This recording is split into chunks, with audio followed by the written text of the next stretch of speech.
అందులో వార్షికోత్సవం మరియు డైరీ ఓపెనింగ్ కాకినాడ జిల్లాలో ఏర్పాటు చేసి అందులో మమ్మల్ని కార్యక్రమంలో భాగంగా మమ్మల్ని కూడా పాల్పంచుకునేలా చేసినందుకు నిజంగా చాలా సంతోషంగా ఉంది. ఎందుకంటే ఈరోజు గాలి నీరు మన లైఫ్ స్టైల్కి గాలి నీరు ఎంత అవసరమో విద్యుత్ కూడా అంతే అవసరమైన పరిస్థితుల్లో మనందరూ కూడా మన జీవన విధానం ఉంది. ఎలక్ట్రిసిటీ అన్నది విద్యుత్ లేకపోతే మనం 5 నిమిషాలు కూడా మనం ఒక చీకటిలో ఉండడం అన్నది ఎంత ఇబ్బంది అన్నది కూడా ఈ రోజు మనం గడుపుతున్న ఈ జీవన విధానంలో అది ఎంత అవసరమో కూడా మనందరికీ తెలిసినది.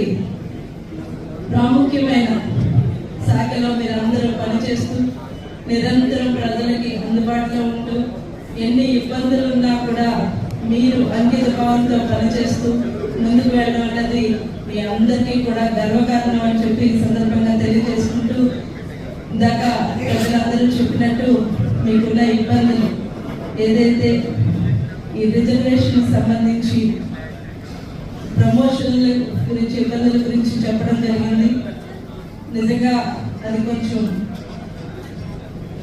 బాధాకరమైన విషయం అయినప్పటికీ పరిస్థితులను బట్టి అంటే ఒక ప్రజాప్రతినిధులుగా ఇందాక రాజశేఖర్ గారు చెప్పినట్టు మేము ప్రజాప్రతినిధులుగా ఒక వర్గానికంటూ పరిమితం అవ్వకుండా మేము ముందుకు వెళ్ళాలి కాబట్టి కొన్ని పరిస్థితులు. కాకపోతే ఇక్కడ ఉన్న ప్రజాప్రతినిధులుగా మేము అందరం కూడా మీకున్న ఇబ్బందుల్ని సమస్యల్ని ప్రభుత్వం దృష్టికి తీసుకెళ్లి తప్పకుండా మీ తరఫున అందరం కూడా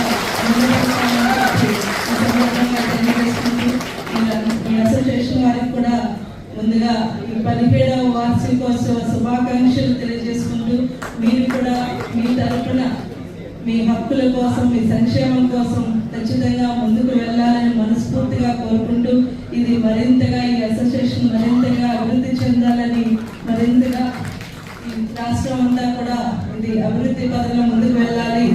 ఎందుకంటే వచ్చే ముందు ఓసీ వెల్ఫేర్ అసోసియేషన్ అంటే ఎలక్ట్రిసిటీలో కూడా ప్రత్యేకంగా కాపులకి అన్నది ఏర్పాటు చేశారన్నది చాలా ఆశ్చర్యంగా అనిపించింది నాకు కూడా.